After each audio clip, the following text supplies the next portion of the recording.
Araftayım ben, arada kaldım. Hem sende yokum, hem bende kaldım. Episode 7 आतिश और मरजान एलूल के लिए कमरा सेट करते हैं। आतिश एलूल को देखकर कहता है कि तुम्हें बचपन से ही फूलों से बहुत प्यार था, मैं जानता हूँ। इस सीन से लगता है कि आतिश अपनी बहन एलूल को खुश करने की कोशिश कर रहा है।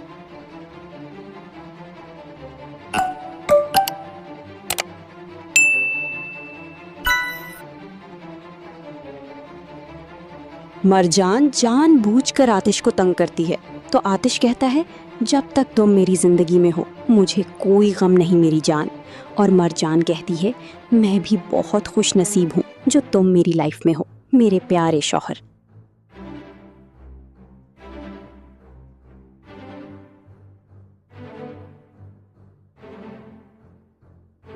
इसके बाद आतिश, मरजान और एलूल घर से बाहर जाते हैं और गार्डन में साथ पिकनिक करते हैं। तीनों एक साथ वक्त गुजारते हैं और मरजान कैमरे के जरिए इन खूबसूरत लम्हों को रिकॉर्ड भी करती है। फिलहाल सब कुछ बहुत पीसफुल और खुशगवार नजर आता है, लेकिन फिर कहानी बिल्कुल दूसरा रुख ले लेती है। बुराक हजार के पास जाता है और उससे कहता है कि मैं तुम्हारे साथ पार्टनरशिप करना चाहता हूँ, क्योंकि कंपनी का मालिक वो खुद है, आतिश नहीं। बुराक ये भी कहता है कि इसलिए हजार को आतिश की परवाह करने की जरूरत नहीं।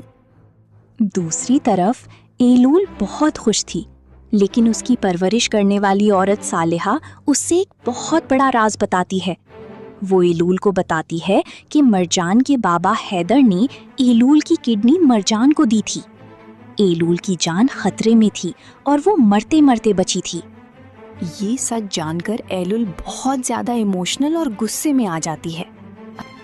फिर एलूल गार्डन में आतिश और मरजान के पास जाती है, जहां दोनों कैमरा के सामने अपनी यादें रिकॉर्ड कर रहे होते हैं।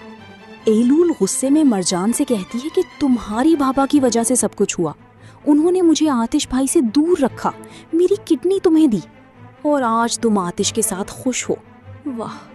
ये बात कहकर एलूल गुस्से में वहां से चली जाती है। मरजान ये सब सुनकर रोने लगती है, जबकि आतिश बिल्कुल कंफ्यूज्ड और परेशान हो जाता है कि अब वो क्या करे। एलूल गुस्से में घर से चली जाती है और मुज़य्यन साहिबा जानबूझकर उसे जाते देख नहीं रोकती कि शुक्र है बला टली।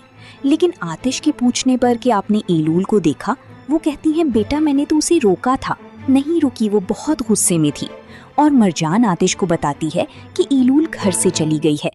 आतिश और मरजान उसे ढूंढने के लिए निकल पड़ते हैं, लेकिन रास्ते में उनका सामना उसी आदमी से हो जाता है जो पहले एलूल को तंग करता था।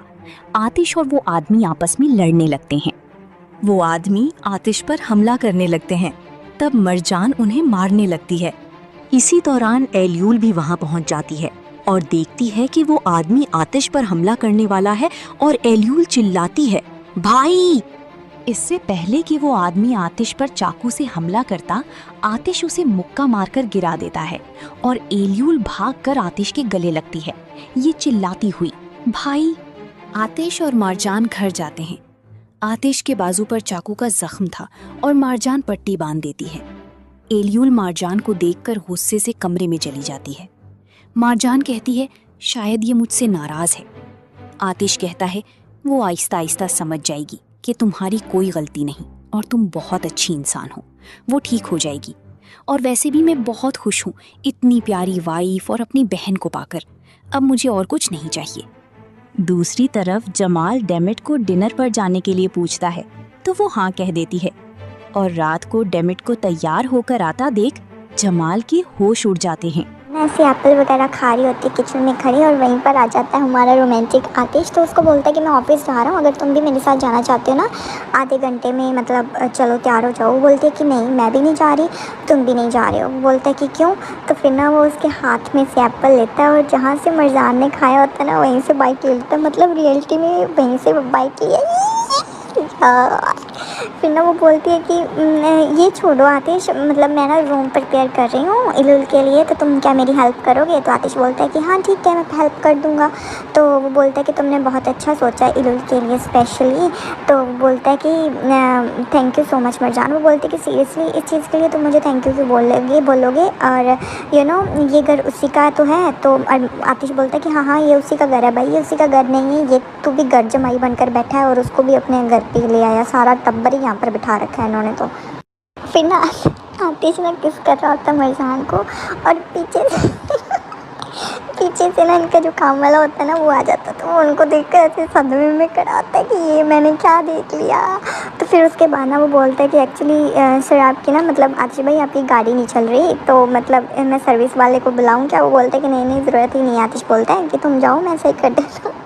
वो बेचारा वहाँ से एम्बेरस होकर चला जाता है। फिर उसके बाद मतलब मरजान भी थोड़ी एम्बेरस हो जाती है। फिर उसके बाद वो बोलता है कि चलो मैं पहले अपना इंजन ठीक कर रहा हूँ, उसके बाद फिर मैं तुम्हारी हेल्प कर दूँगा, ठीक है? समझ में आई? वो बोलती है कि हाँ ठीक है।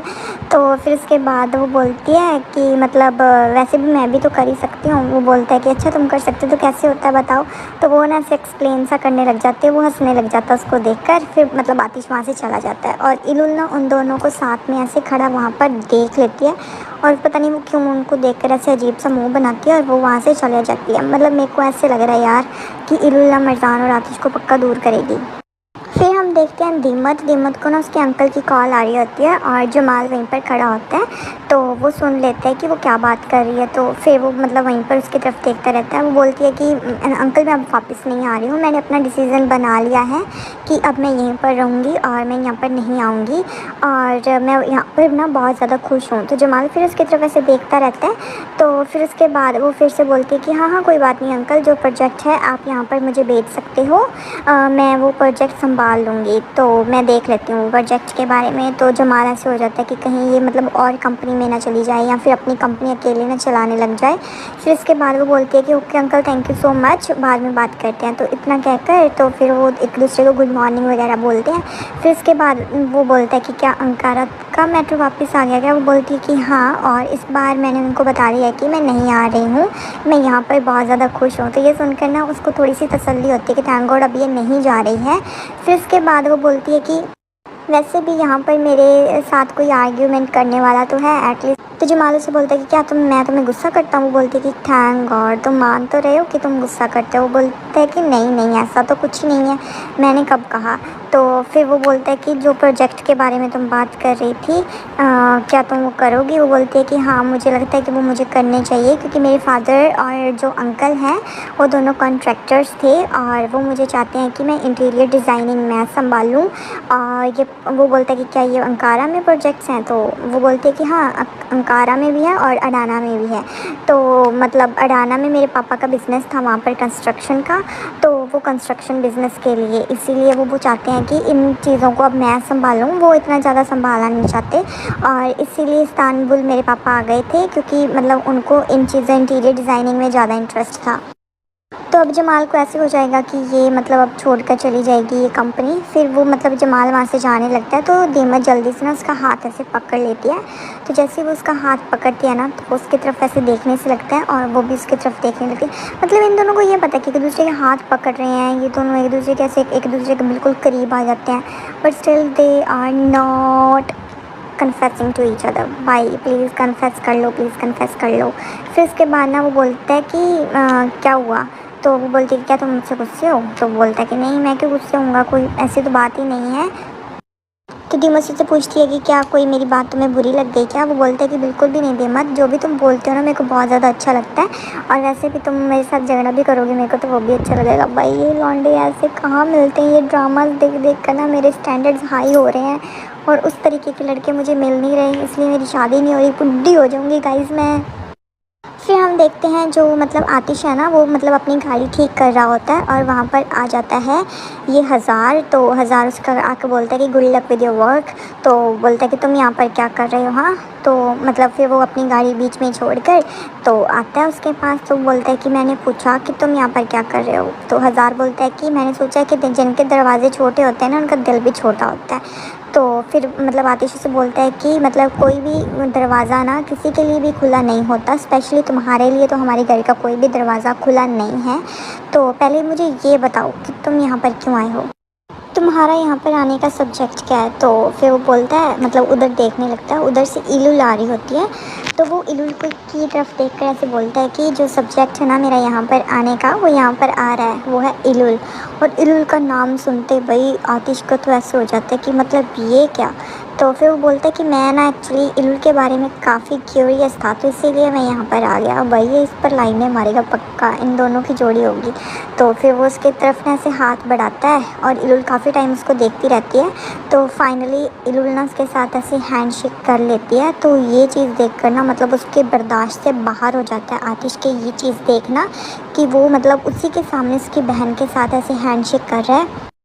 और फिर हरज़ार ना ऐसे पूछता है इलुल से कि क्या तुम्हें कुछ चीज़ चाहिए। वो बोलती है कि थैंक यू सो मच, मेरे लिए यही काफ़ी है कि तुमने इस चीज़ के लिए सोचा। तो उसके बाद मतलब आतिश का तो गुस्सा साथ में आसमान पर होता है। तो वो बोलता है कि इलुल।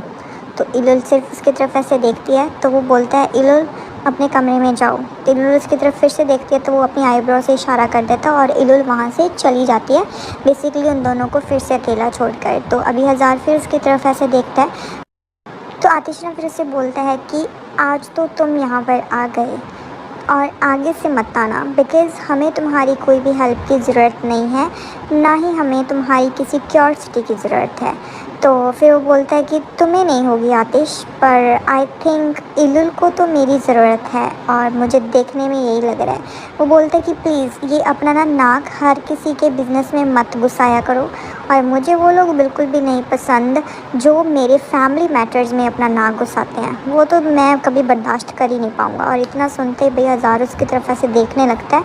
वो बोलता है फिर आतिश से बोलते हैं कि इलुल मेरा सब कुछ है और उसे मतलब प्रोटेक्ट करना मेरी ड्यूटी है, और इवन मैं उसकी परछाई तक को भी प्रोटेक्ट करूँगा, और ये चीज़ तुम्हें मुझे बताने की तो बिल्कुल भी ज़रूरत नहीं है। तो फिर ना हज़ार उसकी तरफ देखता है, उसकी गाड़ी की तरफ जाता है और वो जो गाड़ी ठीक कर रहा होता है वो बोलता है कि इसमें क्या प्रॉब्लम है, मुझे देखने दो क्या प्रॉब्लम है, मैं देख रहा हूँ। तो वो उसकी गाड़ी में बैठ जाता है और ना वो मतलब सीधा आतिश की तरफ ऐसे गाड़ी कर लेता है और मतलब फुल स्पीड में आतिश की तरफ ऐसे गाड़ी लेकर आता है और आतिश ना सामने खड़ा रहता है। आतिश बिल्कुल भी साइड पर नहीं होता। तो वो फाइनली मतलब गाड़ी उसके पास जाकर वो मतलब रोक लेता है और वो बहुत ज़्यादा ऐसे हज़ार ना मतलब उसके आंखों में ऐसे गुस्सा साफ दिख रहा होता है। तो जैसे मतलब वो गाड़ी उसके पास पहुंचती है तो वो उसके सामने ऐसे गाड़ी रोक लेता है। तो फिर वो बोलता है कि वाह मतलब तुमने अच्छे से इसको हैंडल कर लिया। वो बोलता है कि जो भी है मतलब इंजन की आवाज़ सुनते ही मैं बता सकता हूँ कि किस चीज़ में क्या गड़बड़ी है। तो प्लीज़ अब तुम हमारे घर में वापस कभी मत आना, और हमारे फैमिली मैटर्स में तो बोलने की तुम्हें बिल्कुल भी कोई हक़ नहीं है, तो तुम अब यहाँ से जा सकते हो। और वो वहाँ से चला जाता है और वहीं पर वहाँ से जाता है ना तो मरजान मतलब आतिश के पास आती है और बोलती है कि वो यहाँ पर क्यों आया था। तो वो बोलता है कि मेरे को नहीं पता, वो बोल रहा था कि मैं यहाँ पर इलुल से मिलने आया हूँ, पर मुझे उसका नाक हमारी फैमिली के मैटर्स में मतलब घुसाना और इतने क्लोज आकर हमारे रहना, मुझे कुछ तो खड़क रहा है, मुझे ऐसे नहीं लग रहा कि ये मतलब नॉर्मली यहाँ पर ऐसा हुआ है। तो मरजान को भी ऐसे हो जाता है कि शायद ये बात सच हो, तो वो भी चुप हो जाती है। फिर उसके बाद ना मतलब आतिश उसको देखता है, फिर वो बोलता है कि चलो उसका रूम अरेंज कर लेते हैं हम। तो फिर ना उसके बाद मतलब ये दोनों उसका रूम अरेंज करने जाते हैं एक दूसरे का हाथ पकड़ के। भाई इनको अपना रोमांस कंटिन्यू रखना है, इनको कोई मतलब नहीं है कौन क्या को सोचता है इनके बारे में। तो फिर उसके बाद ना वो बोलता है कि ये तुमने बहुत अच्छा किया। वो बोलते कि मेरे को ऐसे था कि उसका ना खुद का एक रूम होना चाहिए, जस्ट ना हमें अभी मतलब यहाँ पर बेड वगैरह अरेंज करना है, ये बेड शीट्स वगैरह शेल्फ़ वगैरह सब हमें ना ऐसे अरेंज करना है। तो आतिश उसकी तरफ ऐसे कॉन्टिन्यूसली देख रहा होता है। वो बोलता है कि हाँ मतलब ये उसका घर है, वो पक्का इसको लाइक करेगी। भाई ये उसका घर नहीं है, तू घर जमात है और तू घर जमाई है, तो तेरी बहन का ये घर कैसे हुआ, तो उसको अपने घर पे ले जाना। फिर इसके बाद ना मतलब आतिश को वो छोटी इलुल की बातें याद आती हैं कि कैसे वो फ्लावर्स को लाइक करती थी। तो वो उसको बताता है, वो बोलती है कि मरजान बोलती है कि हाँ मेरे को पता है कि उसको फ्लावर्स बहुत ज़्यादा पसंद है। तो मरजान कहती कि वो सब मैंने पहले ही अरेंज करके रख लिया था और मुझे पता है कि इलुल को ये फ्लावर्स वगैरह कितने पसंद आएंगे इसीलिए। तो फिर उसके बाद ना मतलब आतिश अभी भी रोमांस कर रहा होता है और उधर हमारे छोटे से जमाल का भी रोमांस चल रहा होता है। वो ना मतलब दीमत की फ़ोटो लैपटॉप पर खोल कर ना उसको कॉन्टीन्यूसली देख रहा था और बोल रहा था कि हाँ मेरी ब्यूटीफुल लेडी, भाई तू कन्फेस कर ले, तेरे से मुझे पता है नहीं रहा जा रहा, तू पप्पी छप्पी कर ले, हमसे भी नहीं रहा जा रहा, हम भी तुम्हारी पप्पी छप्पियाँ देखना चाहते हैं, प्लीज़ कंटिन्यू। फिर उसके बाद ना वो दीमत से ऐसे बात कर रहा था फ़ोटो में कि जब भी तुम बोलती हो मुझे ऐसे लगता है कि तुम मुझे कोई पोएम सुना रही हो। भाई हंसी क्यों आ रही है मुझे ये। फिर वो बोलता है कि मतलब तुम मेरे हर दिल के कोने कोने में हो, ये वो है ना। तो तभी ना वहाँ पर आ जाता है यासिर। तो जैसे यासिर आता है ना वो जल्दी से लैपटॉप बंद कर देता है और बोलता है कि हाँ हाँ यासिर आओ आओ। वो बोलता है कि क्या तुम ये फाइल्स मरजान को दे सकते हो। तो जमाल बोल देता है कि हाँ हाँ कोई बात नहीं मैं दे दूँगा। वो बोलता है कि हाँ वो एक्चुअली ना इन फाइल्स पे ना मरजान के साइन करवाने ज़रूरी है। तो वो यासिर की तरफ देखने लगता है कि इसने कुछ देख तो नहीं लिया।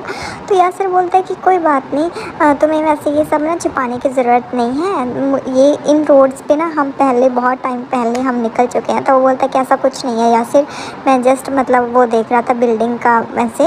तो बोलता है कि हो जमाल जमाल चुप हो जाओ, ये बकवास बातें मत करो, मैं पीछे से आ रहा था ना, मैंने सब कुछ देख लिया था। क्या क्या तुम देख रहे थे, बिज़नेस का देख रहे थे या फिर कीमत को देख रहे थे। इतना सुनते ही ना गाइस जमाल ना ऐसे नर्वस हो जाता है और वो फिर से उसका लैपटॉप अपना खोलता है और उसमें से दीमत की फ़ोटो फिर से देखने लग जाता है। फिर वो जैसे खोलता है यासिर फिर से वहीं पर खड़ा होता है। फिर वो यासिर को फिर से बोलता है कि यासिर अब यहाँ से जाओ प्लीज़। तो वो फिर से उसकी मतलब दीमत की फ़ोटो ऐसे वहाँ पर बैठा देखता रहता है और वो सोच रहा होता है कि मैं कैसे उसको कन्फेस करूँ। फाइनली तुम सोचते रहे हो। फिर उसके बाद ना मतलब मरजान और आतिश ना उसका फ्लावर्स के साथ ऐसे सारा डेकोरेट कर देते हैं और मतलब हर चीज़ ना ऐसे अच्छे से सजा रहे होते हैं उसके इलुल के कमरे को। तो बेसिकली अब मेरे को ना आगे आने वाले मतलब एपिसोड्स में मुझे ऐसे लगता है कि इलुल को ना भी मरजान पसंद आनी बंद हो जाएगी, क्योंकि उसको ऐसे लगेगा कि शायद मरजान उसके ब्रदर को उससे दूर कर रही है। तो बेसिकली वहाँ पर सीनरीज वगैरह पड़ी होती हैं। तो मरजान आतिश को बोलती है कि क्या तुम इस सीनरी को यहाँ पर लगा सकते हो। तो वो वहाँ पर लगा देता है। फिर बोलते कि नहीं ये अच्छी नहीं लग रही, तुम यहाँ पर लगा दो। फिर वो बोलता है कि हाँ लगा देता हूँ। फिर वो जैसे वहाँ पर लगाता है तो फिर वो फिर से बोलते हैं कि नहीं ये यहाँ पर भी अच्छी नहीं लग रही, क्या तुम ऐसे कर सकते हो। तो वो बोलता है कि नहीं ऐसा नहीं करूँगा, अब सब कुछ ठीक है ना, तो अब मेरे को अच्छा लग रहा है यहाँ पर ये सब। तो फिर वो फिर से मरजान के पास आता है और मरजान के साथ फिर से रोमांस करने लग जाता है। भाई तुम उसका कमरा सजाने आए हो, रोमांस बाद में कर लेना अपने कमरे में जाकर। फिर इसके बाद वो सारे वहाँ पर जो पोट्स वगैरह और फ्लावर्स वगैरह पड़े होते हैं ना, तो वो उठाते हैं और उसको भी सजाने लग जाते हैं। तो बेसिकली जैसे ही मतलब वो सज जाता है ना, तो आतिश को मरजान कहती है कि क्या मतलब इलुल को ये पसंद आएगा। वो बोलता है कि क्यों नहीं आएगा, कितना तो अच्छा हमने सजाया है, तो उसको तो ये पक्का रूम पसंद बहुत ज़्यादा आएगा। तो फिर उसके बाद ना मरजान से बोलती है कि जब उसको पसंद आएगा ना तो उसके चेहरे पर खुशी हमें देखने वाली होगी। तो वो बोलता है कि हाँ मेरे को पता है। फिर उसके बाद ना मरजानों से बोलती है कि एक बार तुम्हें याद है कि तुमने भी मेरे लिए ऐसे रूम डेकोरेट किया था। वो बोलता है कि हाँ मैं कैसे भूल सकता हूँ।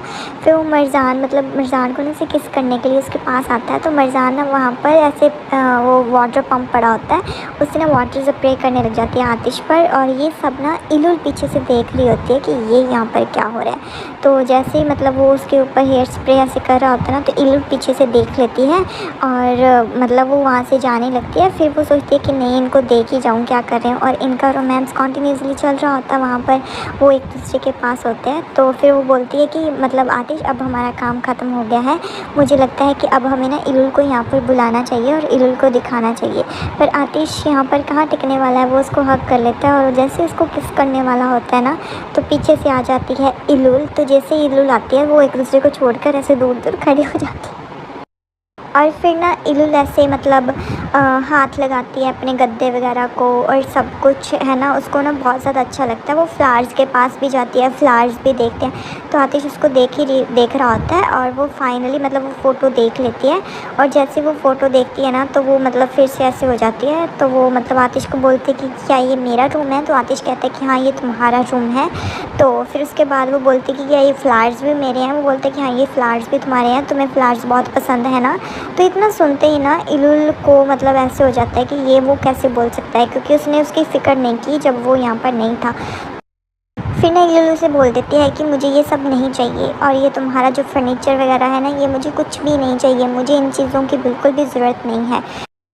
फिर इसके बाद ना वहाँ पर परी जो फ़ोटो आतिश और इलुल की होती है वो उठाती है और आतिश के हाथ पे वापस जाके रख देती है और बोलती है कि इसको संभालो, मुझे इसकी ज़रूरत नहीं है और मेरे साथ सामने ये चीज़ लाने की बिल्कुल भी ज़रूरत नहीं है और अपने आप को ना मेरे लिए तंग करने की तो तुम लोगों को बिल्कुल भी ज़रूरत नहीं है, क्योंकि इस जगह पर ना मुझे घुटन महसूस हो रही है और यहाँ पर मैं नहीं रह सकती। ये क्या है, यहाँ पर पेड़ पौधे लगा कर रख दिए मेरे कमरे में, मुझे यहाँ पर ऐसे कीड़े मकोड़े नहीं पसंद। इतना कहकर वो वहाँ से चली जाती है और वो वहाँ से भाग जाते हैं और आतिश ना वहीं पर खड़ा वो फ़ोटो वैसे देख रहा होता है। तो फिर ना मरजान भी उसके पीछे ऐसे भागती है और वो बुला रही होती है, पर इलुल उसकी बात नहीं सुनती। वो फाइनली उसको बोल लेती है और बोलती है कि कहाँ जा रही हो। बोलती है कि मैं तुम्हें तो बताकर नहीं जाऊँगी। वो बोलती है कि एटलीस्ट मुझे नहीं बताना, तो आतिश को तो एटलीस्ट बताकर जाओ ना। वो बोलती है कि मेरे को किसी की भी परमिशन की ज़रूरत नहीं है और मैं जहाँ पर जाना चाहती हूँ वहाँ पर चली जाऊँगी, तुम्हें तो मुझे बताने की कुछ भी ज़रूरत नहीं है। तो वो बोलती है कि मैं इसीलिए नहीं बोल रही हूँ, मैं इसीलिए बोल रही हूँ कि आतिश को अच्छा लगेगा अगर तुम उसको बताकर जाओगी। इलुल ना फिर उससे गुस्से में बोलती है कि ऐसे कि तुम मेरे पीछे क्यों पड़ी रहती हो हमेशा, और अब बहुत हो गया है, मुझे कुछ नहीं सुनना, मैं यहाँ से जा रही हूँ। तो जैसे वो जाती है पीछे से आतिश आ जाता है, तो वो आतिश को बताती है कि इलुल यहाँ से चली गई है और मैं उसे रोक नहीं पाई। तो आतिश बोलता है कि कहाँ चली गई वो, तुमने उसको रोका क्यों नहीं मरजान। तो मरजान बोलती है कि वो यहाँ से चली गई, वो मतलब बड़ी हो चुकी है, अब हम उसे नहीं ज़्यादा रोक सकते। तो फिर वो बोलता है कि क्या उसने कुछ कहा। वो बोलते हैं कि नहीं, मुझे नहीं लगता, मुझे लगता है ना कि शायद वो अपने पुराने घर पे गई होगी, हमें वहाँ पर चलना चाहिए। फिर वो दोनों वहाँ पर उसको ढूंढने के लिए चले। पीछे से ना आवाज़ लगाता है कि दीमत। तो दीमत वहीं पर रुक जाती है और बोलती है कि हाँ जुमाल क्या हुआ। तो वो बोलता है कि क्या हम आज साथ में चलें, मुझे ना कोई काम है तुमसे और मुझे ना तुम्हें कहीं पर लेकर जाना है। तो दीमत वाज लाइक कि क्यों, कहाँ पर जाना है। आज तो मुझे नहीं, मतलब काम है, मुझे काम है, तो मैं नहीं जा पाऊँगी तुम्हारे साथ, तो अगर इम्पॉर्टेंट नहीं है तो हम फिर कभी चलें। इतना कहकर वो वहाँ से जाने लगते। तो फिर वो रोक लेता है। वो बोलता है कि तुम मुझसे बात क्यों नहीं कर रही हो। तो दीमत उससे कहती है कि बात कर तो रहे हैं, अभी तो बात कर रहे हैं ना। वो बोलता है कि नहीं, वो बात यहाँ पर मैं नहीं कर सकता, वो बाहर जाकर ही बात होगी, वहाँ पर हम खाना भी खा लेंगे और वहाँ पर हम बात भी कर लेंगे। तो दीमत कहती है कि नहीं यहीं पर बात कर लो ना। तो वो बोलता है गुस्से में, नहीं चलो ना वहाँ पर। फिर वो बोलता है कि आई एम सॉरी, मेरी एंजाइटी ज़्यादा हो गई थी, इसीलिए मैंने इस तरीके से एक्ट कर दिया, पर मैं मतलब तुमसे सच में बात करना चाहता हूँ। तो फिर वो बातें यहाँ पर नहीं कर सकता ना, प्लीज़ दीमत समझने की कोशिश करो। तो फिर वो बोलती है कि बात क्या करनी है। वो बोलते हैं कि तुमने मुझसे पूछा था ना कि मैं तुम्हारा क्या लगता हूँ और हम दोनों का क्या रिश्ता है।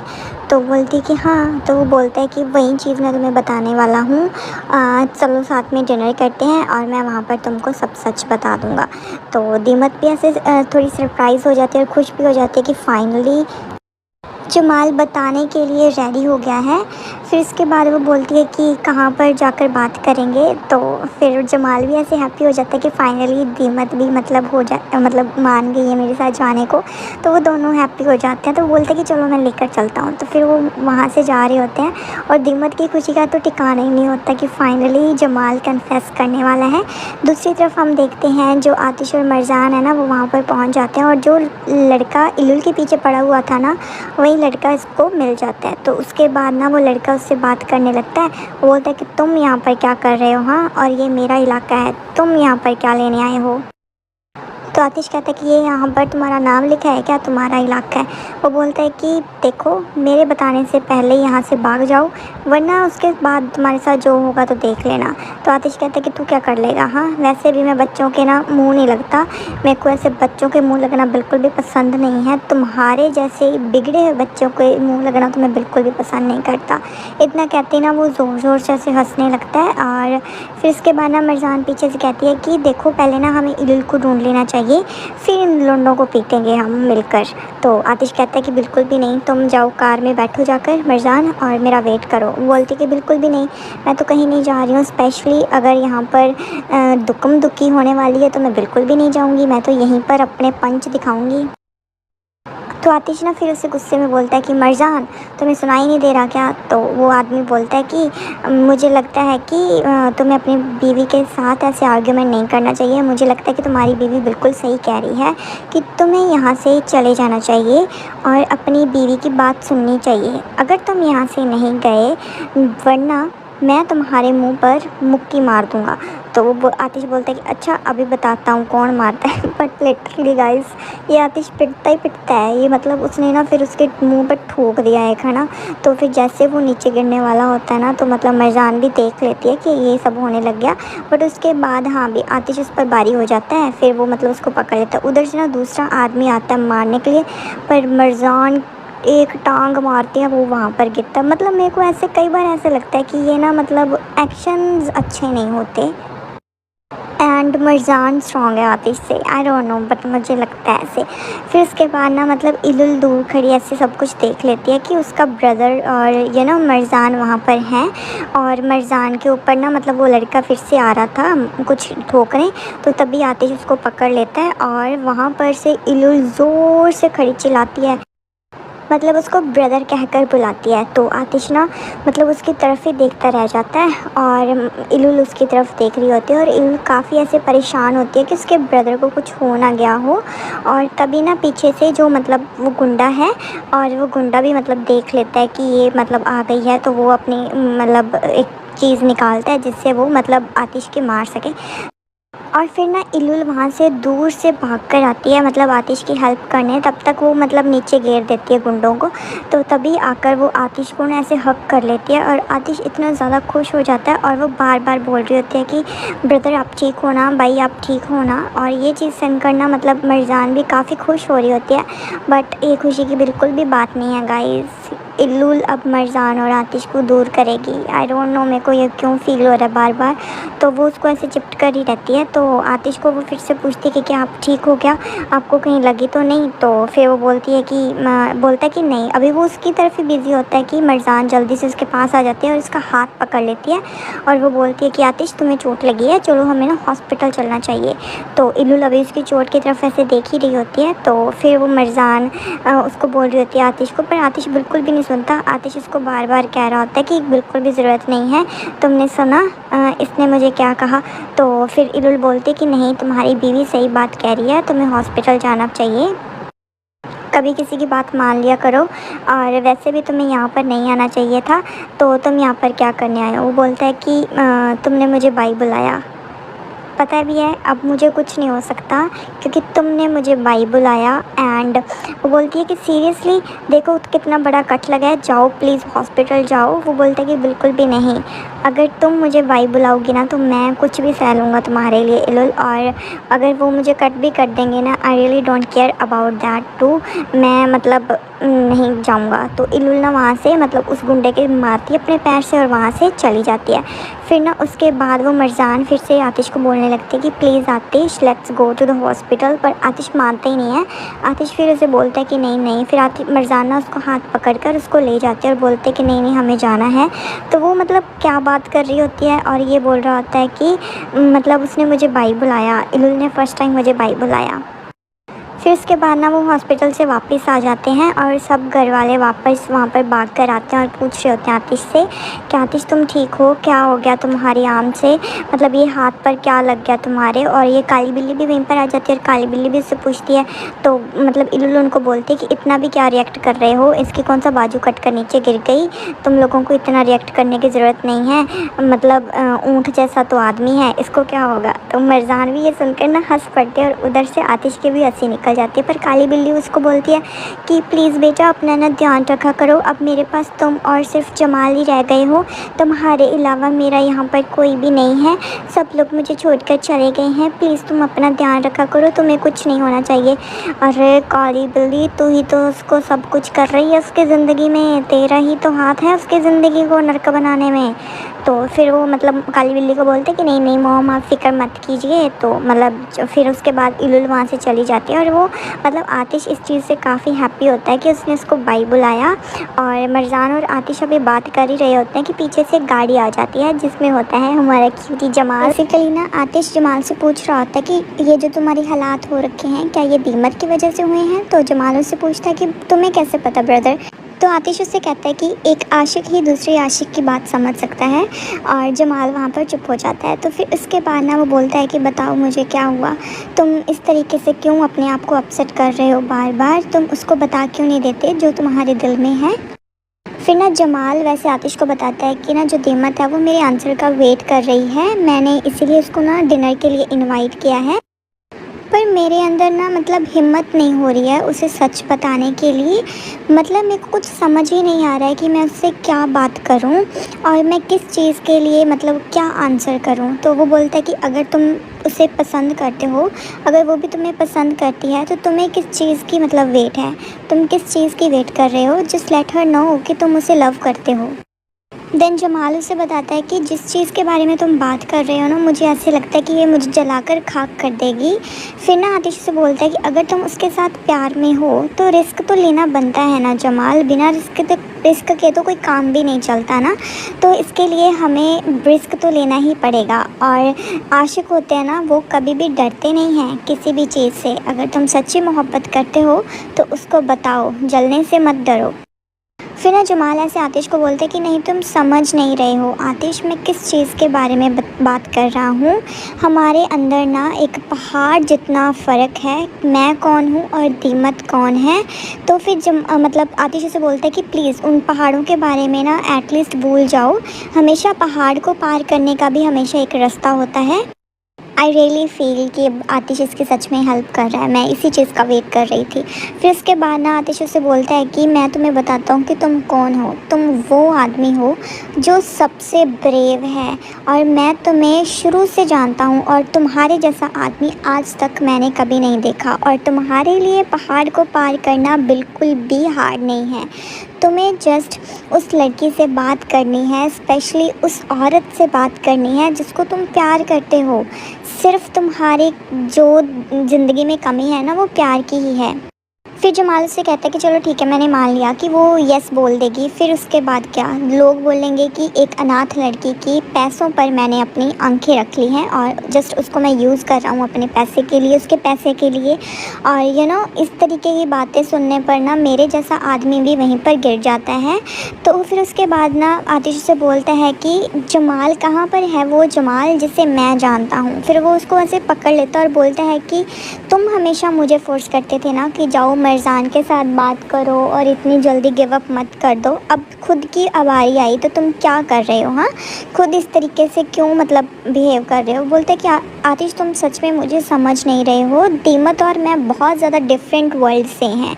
जो उसे पसंद है वो मुझे पसंद नहीं है, जो मैं खाता हूँ उसको पसंद नहीं है। हम दोनों का कोई भी रिलेशन इस तरीके का नहीं है, हम बहुत ज़्यादा डिफरेंट हैं। वो इतनी रिच है और मैं, तुम्हें पता ही है। फिर उसके बाद वो बोलता है कि देखो जमाल ऐसी बात नहीं है, अगर तुम्हें टी पसंद है उसको कॉफ़ी पसंद है, अगर तुम्हें पराठा पसंद है उसको पिज़्ज़ा पसंद है, अगर तुम्हें एक्शन मूवीज़ पसंद है उसे कॉमेडी पसंद है।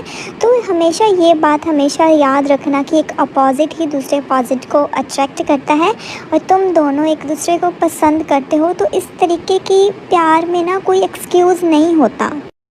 And I really feel it कि अगर आप किसी को प्यार करते हो ना, आप दिल से उसे करते हो एंड सामने से आपको क्या मिलेगा वो आपको नहीं पता होता। Just enjoy your life guys, literally enjoy your life।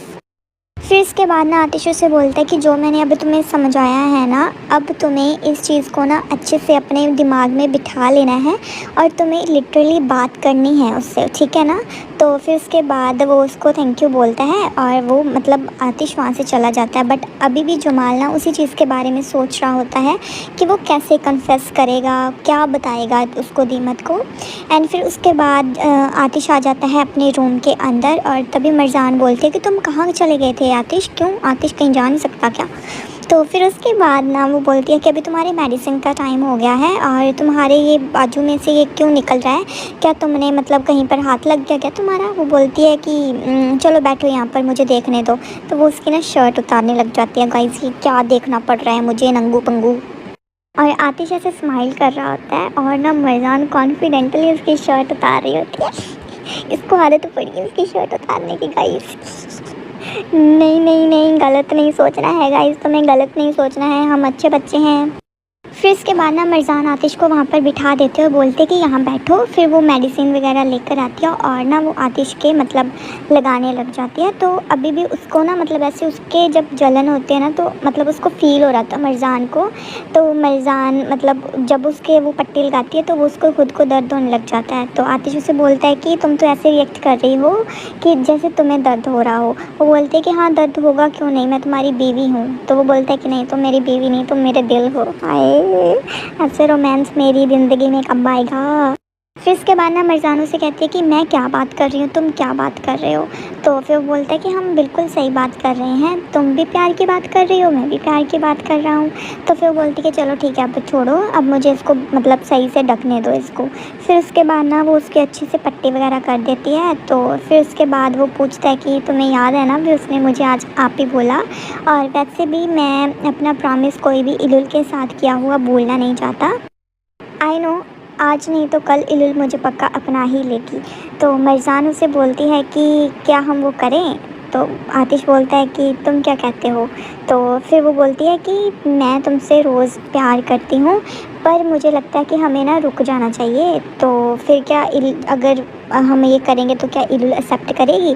तो फिर वो बोलता है कि हमें क्या पता, पहले उससे पूछ लेते हैं, पूछने के मतलब बाद ही पता चलेगा ना कि वो एक्सेप्ट करेगी या फिर नहीं करेगी। फिर मिर्ज़ान बोलते हैं कि रुको मैं शर्ट लेकर आती हूँ तुम्हारी। तो फिर वो बोलते हैं कि हम तीनों चलेंगे और तीनों काफ़ी खुशी खुशी वहाँ पर जाएंगे। समझ में आई। वो बोलते हैं कि हाँ ठीक है, मतलब बेसिकली ये पिकनिक पर जा रहे होते हैं इलुल के साथ। तो मिर्ज़ान ना फिर आतिश को कहती है कि अब मेरे को फ़ील हो रहा है कि हम इलुल से पहले कितने इनकम्प्लीट थे ना, अब इलुल के आने के बाद हम दोनों कंप्लीट हो गए हैं। तो आतिश बोलता है कि हाँ मेरे को पता है। फिर उसके बाद सीन शिफ्ट हो जाता है जो हज़ार है और बुराक पर। तो बेसिकली ना हज़ार ऐसे प्लानिंग कर रहा है कि वो बुराक को अगेंस्ट कर सके आतिश के, और उसको ना ऐसे पढ़ा रहा होता है कि तुम्हारा तो कुछ नहीं है कंपनी में, तुम बस ऐसे ही फिर रहे हो। आतिश का वहाँ पर कुछ ना होते हुए भी वो तुम पर बॉस बनता है। और बुराक को ना ये चीज़ ऐसे फील हो रही होती है कि सच में उसका तो 50-50 शेयर है उसका और मिर्ज़ान का, और आतिश का तो कुछ भी नहीं है। स्टिल आतिश उस पर बॉसगिरी कर रहा है, तो वो चीज़ ना वो फील कर रहा होता है। और हज़ार ना उसको मतलब ऐसे मतलब पढ़ा रहा होता है इन चीज़ों के लिए। और फिर उसके बाद ना वो ये भी बोल देता है कि ये ना तुम आदमी देख रहे थे जो अभी यहाँ से गया है, वो मेरे साथ ना डबल गेम खेलने का प्लान कर रहा था, पर उसको मैंने अब इतनी दूर भेज दिया है कि अब उसको कोई भी नहीं ढूंढ पाएगा। सो बेसिकली वो बुराक को डरा भी देता है कि मतलब वो उसके साथ क्रॉस गेम ना खेले। तो अब वो ना मतलब फुल ऐसे हैप्पी होता है जब वो बुराक चला जाता है और अपने आदमी से बोलता है कि अब तू देख कैसे ये आतिश के पीछे पड़ जाएगा और कॉन्ट्रैक्ट हमें देगा। तो इलुल ना बैठी होती है और सोच रही होती है मिर्ज़ान और आतिश के बारे में। और फिर बोलती है कि क्या मैं उन पर ट्रस्ट कर सकती हूँ, क्या वो सच बोल रहे हैं, क्या मतलब अगर मैं उन पर ट्रस्ट करूँगी तो क्या वो सच में मेरा भरोसा कभी नहीं तोड़ेंगे, क्या वो सच में मेरा भाई है। मुझे सच में समझ ही नहीं आ रहा मुझे क्या करना चाहिए। अभी वो ये सब सोच ही रही होती है तभी आतिश और मिर्ज़ान ना वहाँ पर आ जाते हैं। तो जैसे ही आतिश और मिर्ज़ान वहाँ पर आते हैं ना तो इलुल उनको देखकर खड़ी हो जाती है। तो आतिश आकर उसे बोलता है कि इलुल आज का मौसम बहुत ज़्यादा अच्छा है और हम ना पिकनिक के लिए जा रहे हैं, क्या तुम हमारे साथ पिकनिक पर आना चाहोगी। और फिर ना मिर्ज़ान उससे बोलती है कि अरे मैं तो ये तुम्हें बताना ही भूल गई कि हम ना तुम्हारे लिए तुम्हारा फेवरेट केक भी लेकर आए हैं और सब कुछ लेकर आए हैं। तो आतिश से बोलता है कि जब तुम छोटी थी ना तो तब तुम्हें वो चीज़ बहुत ज़्यादा पसंद थी। तो मिर्ज़ान को देखकर फिर वो बोलती है क्या व्हेन आई वाज चाइल्ड, जब मैं छोटी बच्ची थी, ओके तभी ही पसंद था, अब मुझे पसंद नहीं है। इतना कह कर ना वो जाने लगती है। फिर उसके बाद वो बोलती है कि पेस्ट्रीज़ भी लेकर आए हैं हम तुम्हारे लिए और हम बहुत ज़्यादा खुश होंगे अगर तुम हमारे साथ चलोगी, तो प्लीज़ चलो ना। तो इतना कहते ही ना इलुल की तरफ देखती है और फिर उसको ना वही सीन वापस से याद आ जाता है जब मतलब वो उसको आतिश को मतलब वो मुंडे मिले थे। तो वो चुप करके वहाँ से चली जाती है, बेसिकली वो उनसे बात ही नहीं करती। फिर जैसे वो वहाँ से चली जाती है ना तो आतिश और मिर्ज़ान थोड़े से ऐसे दुखी हो जाते हैं। फिर मिर्ज़ान ना आतिश को ऐसे समझाती है कि कोई बात नहीं, शायद हमने बहुत ज़्यादा जल्दी कर ली। आज नहीं तो कल वो हम लोगों को ना एक्सेप्ट कर ही लेगी। तो आतिश फिर उसकी तरफ देखता है और आतिश फिर उसको बोलता है कि मतलब मेरे को अब ना वेट नहीं करना, अब मेरे से वेट हो ही नहीं रहा, मैंने इतना ज़्यादा वेट किया है ना, अब मेरे से सच में वेट नहीं हो रहा। तो फिर उसके बाद ना मरजाना से बोलते कि अगर तुम चाहते हो तो हम घर पे वापस चलते हैं। तो आतिश उसे मना कर देता है और बोलते हैं कि नहीं नहीं, हम दोनों ही पिकनिक पर चलते हैं। तो वो बोलते कि ठीक है। फिर जैसे वो दोनों वहाँ से जाने लगते हैं ना, तो पीछे से इलुल आ जाती है। तो जैसे इलुल वहाँ पर आती है ना, वो बोलती है कि वैसे तो मैं यहाँ पर आना नहीं चाहती थी, पर तुम लोगों ने पिकनिक की बात की तो इसीलिए मैं यहाँ पर आ रही हूँ। क्या तुमने टेबल सेट कर लिया? और मेरी पेस्ट्रीज़ कहाँ पर हैं? कहीं तुम दोनों अकेले अकेले मेरी पेस्ट्रीज़ अकेले तो नहीं खा गए? मेरी पेस्ट्रीज़ को हाथ लगाया तो देख लेना। तो मरजाना से बोलती कि नहीं नहीं, हम दोनों ने अकेली नहीं खाई है, हम तुम्हारा ही वेट कर रहे थे, चलो चलते हैं। तो आतिश ये देख कर ना खुश हो जाता है कि फाइनली वो चलो मेरे साथ आई तो सही। इधर ना दीमत से बिल्कुल भी वेट नहीं हो रहा होता, जब से उस जमाल ने से कहा होता है ना कि आज मैं तुम्हें कुछ बताने वाला हूँ और डिनर पर बताऊँगा। और फिर वो बोल रही होती है कि मतलब कब आएगा जमाल, कब आएगा। पर तभी जमाल वहाँ पर आ जाता, बोलती कि ओ माय गॉड, शैतान का नाम लिया और वही यहाँ पर आ गया। और फिर उसके बाद ना जमाल से बोलता है कि हम 2 घंटों के बाद डिनर पर चलेंगे, मैं बस तुम्हें यही याद करवाने के लिए आया था। वो बोलती कि ओ हाँ डिनर, राइट याद है मेरे को, कोई बात नहीं चलेंगे। तो मतलब ड्रामा करने लगती है बेसिकली उसके सामने। इसको ये नहीं पता कि ये तो कितनी ज़्यादा मतलब एक्साइटेड है। फिर उसके बाद वो उसको ड्रामा का हाँ कोई बात नहीं, मिलते हैं हम 2 घंटों तक, ऐसे रिएक्ट करती है कि जैसे कुछ हुआ ही नहीं और इसको तो मतलब कोई फ़र्क ही नहीं पड़ रहा। पर जमाल बहुत ज़्यादा एक्साइटेड होता है उससे मतलब मिलने के लिए और दिल की बात कहने के लिए। और वहीं पर दीमत भी बहुत ज़्यादा एक्साइटेड होती है। एंड नेक्स्ट मतलब एपिसोड में आई गेस मतलब हमें पक्का देखने को मिलेगा इनका कन्फेशन। फिर उसके बाद ना मतलब ये गाइस लोग यहाँ पर ऐसे सेलिब्रेट कर रहे होते हैं और पिकनिक वगैरह कर रहे होते हैं। और उसके बाद ना मतलब वो बोलता है कि जब तुम छोटी थी ना तो मरजान और तुम दोनों ना रेस लगाया करते थे, कौन पहले ग्रेप्स या फिर टमाटोज़ खाएगा। और तुम दोनों बहुत ज़्यादा ऐसे खाते थे और तुम दोनों की रेस होती थी और मैं रेफरी होता था और मैं बताता था कौन जीता है कौन नहीं। तो इलुल ना फिर उसकी तरफ ऐसे देखती रहती है। तो इलुल उससे कहती है कि मुझे कुछ भी याद नहीं है। तो मरजान कहती है कि कोई बात नहीं, मेरे को भी कुछ भी याद नहीं था, जब आतिश यहाँ पर आया था मेरे को कुछ भी याद नहीं था। तो वो बोलता है कि इलुल मैं तुम्हें बताता हूँ, ये मेरे को पहले मिली ना तो मेरे को कहती है वो क्या नाम था उसका, कदीर, माहिर, नो कदीर। तो इस तरीके से वो बोलती है कि तुम कितनी बार ये चीज़ रिपीट करोगे, क्या ये तुम्हारे दिल पे लग गई है क्या? तो वो भी हंसने लग जाता है और सब लोग हंसने लग जाते हैं, इवन इलुल के भी चेहरे पर ना थोड़ी सी स्माइल आ जाती है। फिर उसके बाद ना वो बताता है कि मतलब पर ना मरजान तुम्हें नहीं भूली थी, मरजान हमेशा तुम्हें याद रखती थी और इलुल बात करती रहती थी वो तुम्हारे बारे में, इवन दो ना इसने तुम्हारे नाम पर एक हॉस्पिटल भी खोला है। तो इलुल उसकी तरफ ऐसे देखने लग जाती है और वो कॉन्टीन्यूसली उसकी तरफ ऐसे ना देखती सी रहती है। फिर उसके बाद मरजान ना उसको बोलती है कि जब भी हम घर खेलते थे तो तुम मेरे पास आते थे, मेरे को बहुत अच्छा लगता। तो बेसिकली ना अभी मरजान और आतिश क्या कर रहे हैं, यही कर रहे हैं कि मतलब वो किसी ना किसी तरीके से उसको वापस से मतलब उन मेमोरीज़ को याद दिला सकें और शायद इलुल के दिल में उनके लिए जगह बन सके। फिर वो वहाँ पर कॉफ़ी वगैरह पीने लग जाते हैं और आतिश से पूछता है कि क्या तुम ठीक हो इलुल यहाँ पर? वो बोलती है कि हाँ मैं ठीक हूँ, क्योंकि उसको पुरानी यादें आ भी रही होती हैं। फिर उसके बाद ना वो आतिश से पूछने लगती है कि मेरे मम्मी डैडी कहाँ पर हैं, मतलब हमारे मॉम डैड कहाँ पर हैं। तो आतिश उसे कहता है कि जब भी तुम चाहोगी ना तो मैं तुम्हें डिटेल में एक्सप्लेन कर दूंगा उनके बारे में भी।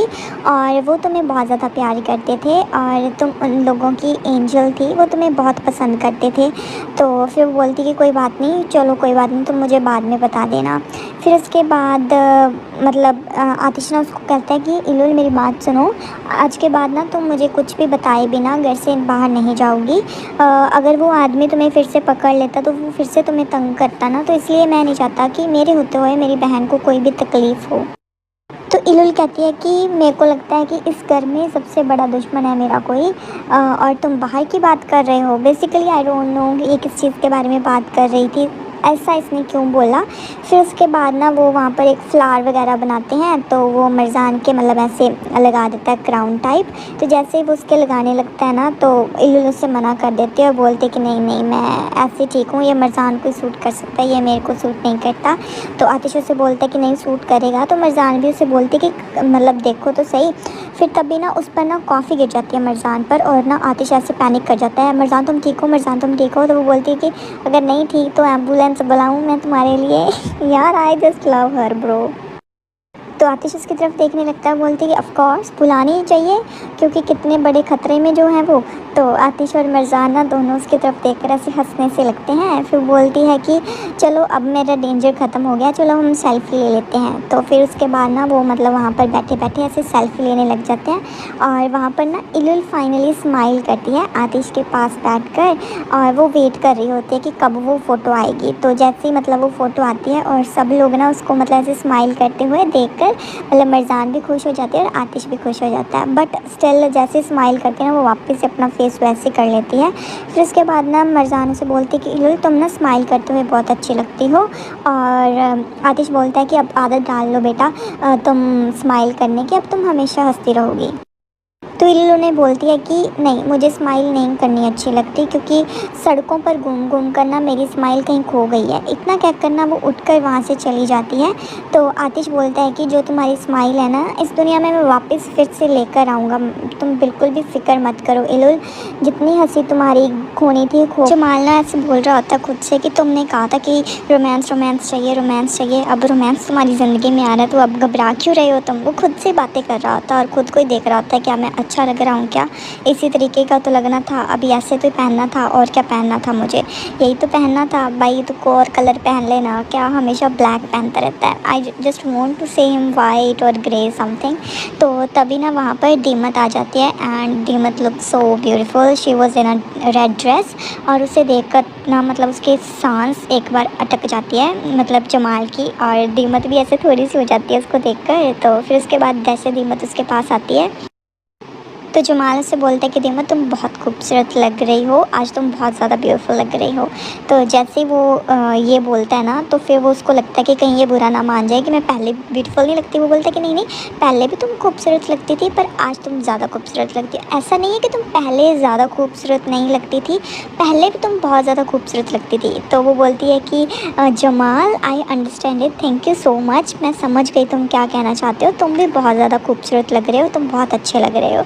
और इतना सुनते ही ना भाई उसके मुंह पर भी ऐसे स्माइल आ जाती है। फिर वो बोलता है कि मेरे को बहुत ज़्यादा खुशी हुई कि तुम आई यहाँ पर। तो दीमत उसकी तरफ ऐसे देखने लगती है कि शायद यहीं पर कन्फेस कर दे, बट नहीं है तो डिनर पर कन्फेस करेगा ना। तो फिर वो बोलता है कि क्या चलें हम। तो वो अपनी ना हाथ उसके आगे कर देता और दीमत जल्दी से उसका हाथ ऐसे पकड़ लेती है और बोलती है कि हाँ हाँ चलो चलो, मतलब दीमत से भी अब इंतज़ार नहीं हो रहा है। फिर वहाँ पर हम देखते हैं जो हमारे ये लव बर्ड्स हैं, ये अभी यहीं पर बैठे होते हैं और ये यहीं पर अपना एंजॉय कर रहे होते हैं। फिर ना वो मतलब आतिश थोड़ा सा ऐसे अपसेट काइंड ऑफ होता है, तो मरजान उससे पूछते हैं कि क्या हुआ आतिश, तुम इतने अपसेट क्यों लग रहे हो। तो फिर वो बोलता है कि मेरे को ना ऐसे लग रहा है कि वो चीज़ जो इल्लुल को हमारे पास आने से रोक रही है, उस चीज़ को मैं कैसे तोड़ूं, मेरे को कुछ भी समझ नहीं आ रहा है। तो मरजान से बोलते कि शायद उसको ना प्यार की ज़रूरत है, शायद हमारे सब्र की उसको ज़रूरत है। अगर हम उसके साथ जल्दी करेंगे ना तो शायद वो हमें एक्सेप्ट ना करे, पर जैसे ही हम उसको बहुत ज़्यादा प्यार देंगे और बहुत ज़्यादा ऐसी शांति रखेंगे ना उसके आसपास, तो शायद वो हमें एक ना एक दिन एक्सेप्ट कर ले। फिर उसके बाद ना वो उसको ऐसे क्लाउड्स वगैरह दिखाने लग जाती है और बोलती कि वो देखो एक हार्ट शेप क्लाउड। फिर वो बोलती कि ऐसे नहीं तुम्हें दिखेगा, तुम भी यहाँ पर मेरे साथ ना लेट जाओ। एंड वो दोनों वहाँ पर लेट जाते हैं और वो दोनों ऐसे क्लाउड्स वगैरह वहाँ पर देखने लगते हैं। Guys please let me know कि किस किस की लाइफ में मतलब एक ऐसा लड़का है जो मतलब उसके साथ नो मैटर व्हाट कुछ भी हो उसके साथ खड़ा रहता है। अगर ऐसा कोई है ना आपके ज़िंदगी में, तो प्लीज़ उसको कभी भी अपनी ज़िंदगी से जाने मत देना, बिकॉज़ ऐसे लड़के मिलना इज़ इम्पॉसिबल गाइस। एंड हमें हमेशा ना उसके साथ खुश रहना और उसको भी खुश रखना। और बेसिकली फिर वहाँ पर आतिश और मिर्ज़ान ऐसे खुशी खुशी देख रहे होते हैं। तभी ना इलुल फिर से अंदर आकर बैठ जाती है और सोच रही होती है कि क्या मैं उनके साथ बहुत ज़्यादा गंदा बिहेव कर रही हूँ, क्या मैं उसके साथ सही बिहेव नहीं कर रही, पर मैं क्या करूँ, मैं जब भी उनके साथ होती हूँ ना मेरे अंदर का जानवर बाहर आ जाता है, वो मतलब खुद ब खुद ही उनके साथ और सामने इस तरीके से बात करने लगता है। अब मैं क्या करूँ, मुझे कुछ भी समझ नहीं आ रहा है। तभी ना उसका ब्रेसलेट उसके मतलब होता है जेब में, तो वो ब्रेसलेट उठाती है और वो ब्रेसलेट पहनने लग जाती है और वो बोलती है कि ये मेरे ब्रदर ने मुझे ब्रेसलेट दिया था। और वो मतलब फिर से आतिश को याद करने लगती है और जो उसका मतलब पहले वाला नाम था ना ताहिर, तो वो बोलती है कि ब्रदर ताहिर और इस बात को मतलब वो याद कर रही होती है। तभी ना वहाँ पर उसकी केयर टेकर आ जाती है और वो इलुल को बोलती है कि तुम्हारे लिए उन्होंने तो कमरा बहुत अच्छा प्रिपेयर किया है, जैसा तुम्हारे सपनों में आता था ना वैसा ही कमरा है ये तो प्रिपेयर किया हुआ। तो वो बोलती कि ड्रीम्स और मेरे सपने, क्या तुमने कभी मेरे सपने मुझे पूरे करने दिए हैं? तुमने तो मुझे मेरे सपने कभी भी पूरे करने दिए ही नहीं।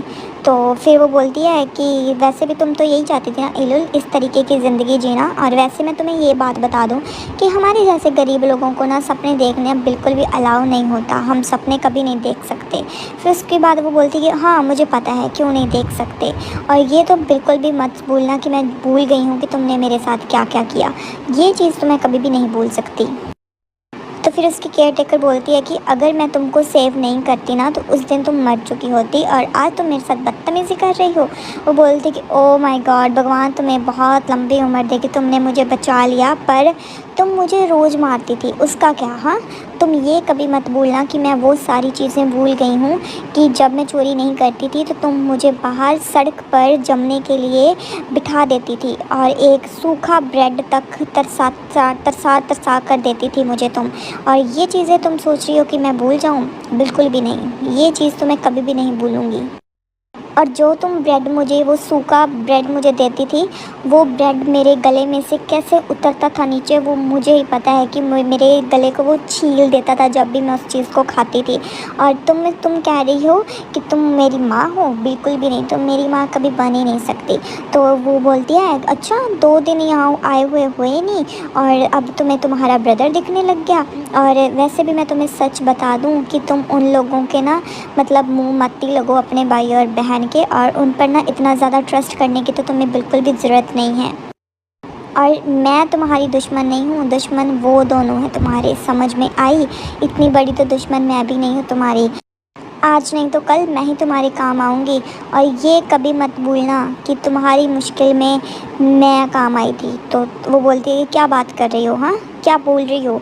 सच बताओ मुझे, क्या कहना क्या चाहती हो तुम? तो फिर उसके बाद ना इलुल की केयर टेकर बोलती है कि मैंने ना उन लोगों को मतलब किचन में काम करते हैं जो, उनको मतलब सुना था बात करते हुए कि तुम्हें कोई भी प्रॉब्लम नहीं थी और कोई भी तुम्हें हेल्थ रिलेटेड प्रॉब्लम नहीं थी। हैदर ने ही तुम्हारी किडनी ली थी और मर्जान को दे दी थी क्योंकि वो मर्जान को वापस से बचाना चाहता था और मर्जान की जान खतरे में थी, इसीलिए उसने तुम्हारी किडनी ली और तुम्हें सड़क पर फेंक दिया, एक जंगली बिल्ली की तरह और एक गंदी बिल्ली की तरह। तो वो बोलती कि क्या बोल रही हो तुम पागल हो गई हो? तुम्हें पता भी है कि तुम किस चीज़ के बारे में बात कर रही हो?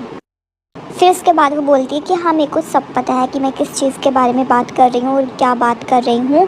मर्जान ही है जिसने तुम्हारी किडनी चोरी की और तुम्हारे ब्रदर को भी इस चीज़ के बारे में सब सच पता है, सिर्फ वो तुम्हें सच नहीं बताना चाहती किसी भी चीज़ के बारे में, समझ में आई? और हाँ, मैं तुम्हें ये भी बता दूँ सब कुछ कि उस लड़की को और आतिश को टोटल हर एक चीज़ का बारे में पता है और तुम उसके बारे में उससे सोच रही हो ना ओ माय गॉड वो मेरे पर दया कर रही हैं, मेरा ब्रदर है, मेरी भाभी है। नहीं, तो इलुल उस पर ट्रस्ट नहीं करते, बोलती कि नहीं तुम झूठ बोल रही हो, ऐसा कुछ भी नहीं है, तुम मुझे खुश नहीं देखना चाहती। तो वो बोलती कि अच्छा मैं तुम्हें खुश नहीं देखना चाहती तो जाकर पूछ लो ना उनसे कि क्या सच है क्या नहीं। तो इलुल फिर भी उस पर ना ऐसे ट्रस्ट नहीं करती, वो बोलती है कि नहीं, वो बोलती है कि मैं सिर्फ तुम्हें सच बता रही हूँ कि तुम मुझ पे शक कर रही हो ना, मैंने तुम्हारे साथ ऐसा किया, तुम्हारे तो सगों ने भी तुम्हारे साथ ऐसा सब कुछ किया है। फिर उसके बाद ना इलुल को वो चीज़ याद आती है जब वो पूछ रही होती है अपने ब्रदर से और मतलब मरजान से कि उसको कहाँ फेंक दिया था या क्या कुछ था। तब भी वो दोनों ऐसे डिस्टर्ब हो गए थे और उन्होंने सच उसको नहीं बताया था और वैसे भगा दिया था। फिर उसके बाद ना मतलब वो बोल रही होती है कि बिकॉज़ माय फादर, वो चीज़ उसके ना माइंड में ऐसे स्टक हो जाती है कि वो क्या बात कर रही थी। और इधर आतिश और मरजान दोनों फैमिली प्लानिंग कर रहे होते हैं। ये दोनों एक बेबी प्लानिंग कर रहे होते हैं गाइस। हाय, मतलब अब हमें पक्का बेबी देखने को मिलेगा गाइस राफ्ता में। फिर उसके बाद ना मतलब मरजान उसे बोलती है आतिश को कि क्या तुम सच में बेबी चाहते हो। वो बोलते कि हाँ, एक छोटी मरजान भी आ जाएगी तो मेरे को कोई प्रॉब्लम नहीं है, छोटी मरजान भी चलेगी। हाँ, दो मरजान को संभालना मेरे लिए डिफ़िकल्ट हो सकता है, बट कोई बात नहीं, मेरे को ऐसे डिफ़िकल्ट काम करना बहुत ज़्यादा पसंद है। तो फिर वो बोलती है कि सीरियसली, और तुम्हें पता है कि ऐसे माँ बनना ना मेरे को थोड़ा सा डरा रहा है और मेरे को नहीं पता। तो फिर उसके बाद आतिश उसको बोलता है कि वेट अ मिनट, 1 मिनट रुको, क्या सच में मरजान करहान एक छोटे से बच्चे से डर रही है। वो बोलती कि बिल्कुल भी नहीं, मैं छोटे से बच्चे से नहीं डर रही हूँ। इस चीज़ से मैं क्यों डरूँगी, इस चीज़ से कोई डरने वाली बात नहीं है। बट द थिंग इज़ कि मेरा दिल मतलब खुश हो जाता है जब भी मैं बच्चे के बारे में सोचती हूँ। तो आतिश ये इस चीज़ का समझ आता है कि ये भी एक बच्चा चाहती है, पर दूर से उस दोनों को रोमांस करते हुए देख लेती है, पर उसको वो बिल्कुल भी अच्छे नहीं लग रहे होते। फिर उसके बाद ना आतिश उसे समझाता है कि नहीं, तुम बहुत अच्छी मॉम बनोगी और हमारा बच्चा जो भी होगा ना वो बहुत ज़्यादा प्राउड फील करेगा कि तुम एक अच्छी मॉम हो और बहुत अच्छी हो। तो वो बोलती है कि क्या तुम्हें सच में लगता है। वो बोलता है कि हाँ, मैं श्योर हूँ इस चीज़ के लिए कि तुम बहुत अच्छी मॉम बनोगी एक ना एक दिन ज़रूर।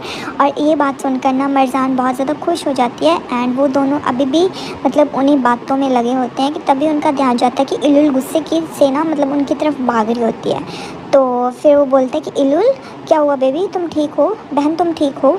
तो इलुल उनके पास आकर खड़ी हो जाती है। वो बोलती है कि मैं एक ही बार पूछूंगी और मुझे एक ही जवाब चाहिए, मैं नहीं चाहती कि तुम कुछ भी बोलो, जस्ट मुझे आंसर दो। तो आतिश को पता चल जाता है कि उसको सब सच समझ आ गया है और उधर मरजान भी ये चीज़ समझ आती है। तो वो बोलती है कि मरजान के फादर हाइदर। तो ऐसे सुनते ही मरजान और आतिश दोनों घबरा जाते हैं और आतिश के तो आंखों में से ऐसे आंसू टपकने लग जाते हैं कि मतलब इसको सब समझ आ गया है। तो फिर उसने बोला कि मतलब क्या उसी आदमी ने मतलब मेरी किडनी ले ली थी और मुझे फेंक दिया था मरने के लिए, क्या ये सच है। तो ये सुनते ही ना भाई आतिश की आंखों में तो कॉन्टीन्यूसली आंसू चल रहे होते हैं और फिर वो बोलती है कि क्या वो तुम्हारा बाप था जिसने मेरी ज़िंदगी तबाह कर दी।